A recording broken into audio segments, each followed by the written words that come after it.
Electric vehicles can be intimidating to many buyers not familiar with them. I'm Tom Voelk for the Seattle International Auto Show. The all-new Equinox EV is Chevrolet's attempt to snag the masses with what the people want. Loads of range, reasonable pricing, and oodles of space in the kind of packaging everyone craves. Compact SUV is the largest market, not only in the US, but in the world.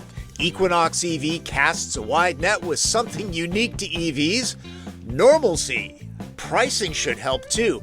Base versions coming this fall will start at $35,000. The two LT trims that we're driving begin at $43,300, then lop off $7,500 courtesy of Uncle Sam, and any incentives that your state might offer.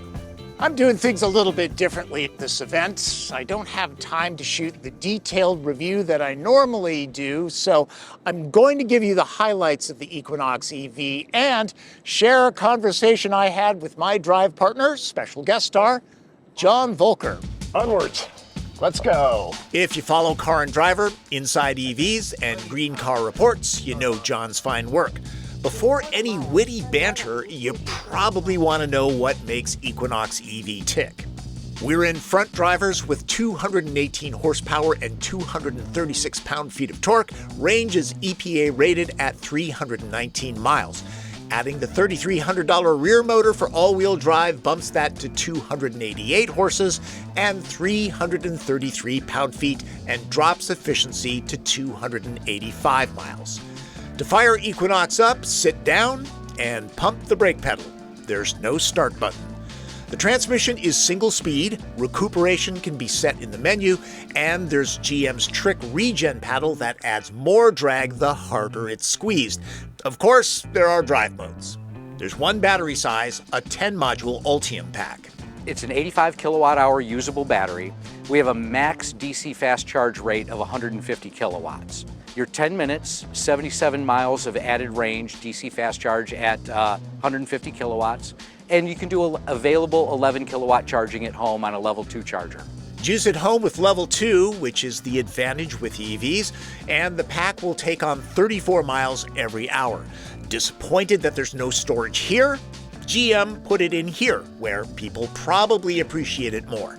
Personal taste. So, front-wheel drive version. Yep. 0 to 60 in 8 seconds, they said, right? Yep. 319 miles of range. John and I are sent off into the wilds of Detroit.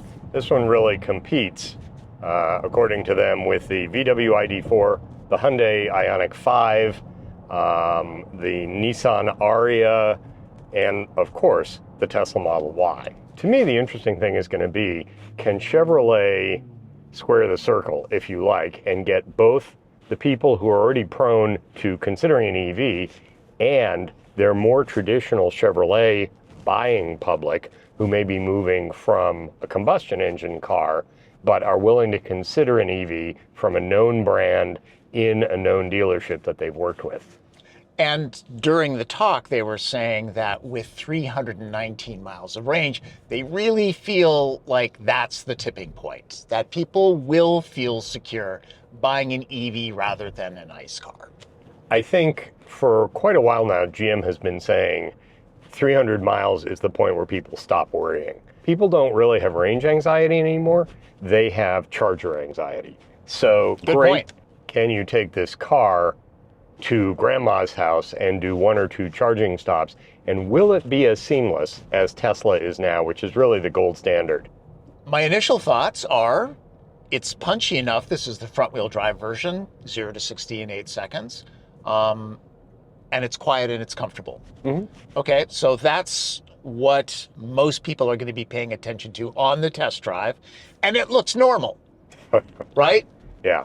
And they were very proud of the fact that the dimensional size of their screen diagonally is bigger than Tesla's. Yeah. But I was actually impressed by the amount of room inside. Wow. There's some choppiness to this pavement. It's soaking up the bumps pretty nicely. It's not bad. Oh, stop. And the brakes are good. I'm glad you saw that. Yeah, that was hard to see. Yeah. We've done enough stopping and starting, so I can tell you that the dynamic of this is really smooth, especially the brake pedal, which has a nice firm feel. As far as regen goes, this has no regen on now, and I punch it in, and yeah, a lot more. The other thing is that we have the regen paddle here, which in addition to the strongest regen really hauls this thing down to a complete stop pretty quick. Yeah. The more I drive this, the more I think this is hitting the sweet spot. I do like the steering weight. It's hefty without being too heavy. It's quiet. It's comfortable. As you said, it's normal inside. I mean, it has big screens, but everything else does. I like the fact that the icons are large enough so those of us with dubious vision can see everything. Yeah. Also, visibility is good. Visibility is excellent, actually. Okay, so I'm cruising along here at 75 miles an hour. Feels like a normal car. Yeah. Normal. Normal is the word for the day. Ladies and gentlemen, Super Cruise. Now, the big difference between Super Cruise and Autopilot is you don't have to touch the steering wheel. 2 miles, take exit 18 for I-75 north toward Flint. You can go, I've gone for hours without touching the steering wheel. Yeah. Super Cruise is really good. Again, this is the Mid-Pack 2LT, the volume model, what most people will buy. Now, for comparison, Equinox EV is some 10 inches longer and 4 inches wider than a Toyota RAV4 hybrid, with slightly more passenger room. A reminder that a new gas-powered Equinox is coming. It looks completely different inside and out. The vibe in here is fine. There are some upgraded textures. Many materials are soft to the touch. These flourishes add a pop of color and kind of a 1950s Chevy look. In over 4 hours of driving, my butt and back were well supported in the heated chairs. Lots of cubbies too. Loads of places to stash drinks, snacks, and kid stuff, though only the driver gets good access to this nook. It's also very normal in here. Okay, let's dive into the Ultify interface. Drag and drop. And there, you can pin your favorite apps. I like CarPlay. I use it a lot.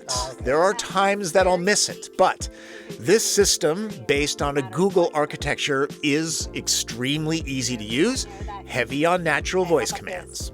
Hey, navigate to Madison Square Garden in New York. Madison Square Garden. All right. It mapped out like an optimized route for you to get there. It shows you, exactly where you need to go to get charge, how much charge you will have left by the time you get there. Being an iPhone guy, I might miss native iMessage, Apple Music, and Apple Maps on the screen, but maybe not that much. Texting is supported, Google Maps is native, apps used on phones are available in the Google Play Store for use here. The interface is easy to navigate with excellent response and large icons. Is it perfect? No. Will it get better? GM says yes. And compared to some automakers, Chevy doesn't nickel and dime owners. Okay, so this relies on telemetrics and a data plan. How long is the grace period for that? So the 2024 Chevy Equinox EV comes with 8 years of standard connectivity. Oh, 8 years. Yep. Until I shake this down thoroughly, I'll say it's better than expected. Check it out before dismissing the vehicle simply because CarPlay and Android Auto are missing in action. GM isn't alone on this. And while Tesla doesn't really offer physical controls, Equinox remains familiar for those who hate change or just think buttons and knobs are smart. I'm 5'9" and I have the seat adjusted for a comfortable driving position. Gotta say, the Equinox has lots of room. Headroom, generous, same with knee, leg, and foot room. This will definitely work for a family of 4. Phones can be charged, vents are adjustable, things can be stashed. The floor is board flat too. It's surprisingly roomy back here. 3 adults should be okay for short trips across town. From 10 paces, Equinox EV looks similar to any compact SUV roaming the neighborhood, electric or ICE, exactly what Chevy designers want. The late great Bolt used a pattern like this. Jeep Compass will want to have a word regarding the D-pillar. Walk-up animation isn't lyric grade, but it's classy. Wheels are 21 inches. The no-cost gravity gray paint shimmers from graphite to plum in different light. It's cool stuff. In the shadow of the Detroit Red Wings home rink, it's only fitting to see how much hockey gear fits in here. This is why SUVs are popular, folks. They're useful. Here's a clearer view. There's space for another couple pair of skates, the mobile charge cord, and the tire repair kit. 2LT's powered liftgate is similar to what Hyundai uses. There's no kicking, just stand near it and it opens. Seats filled, there's 26 cubic feet. Looks like Chevy has an affordable hit with Equinox EV. It practically defines mainstream, gas or electric. Check in with your local Chevy dealer to see if they have one for a test drive. I suspect the pricing and normalcy will make them very popular. For the Seattle International Auto Show, I'm Tom Voelk.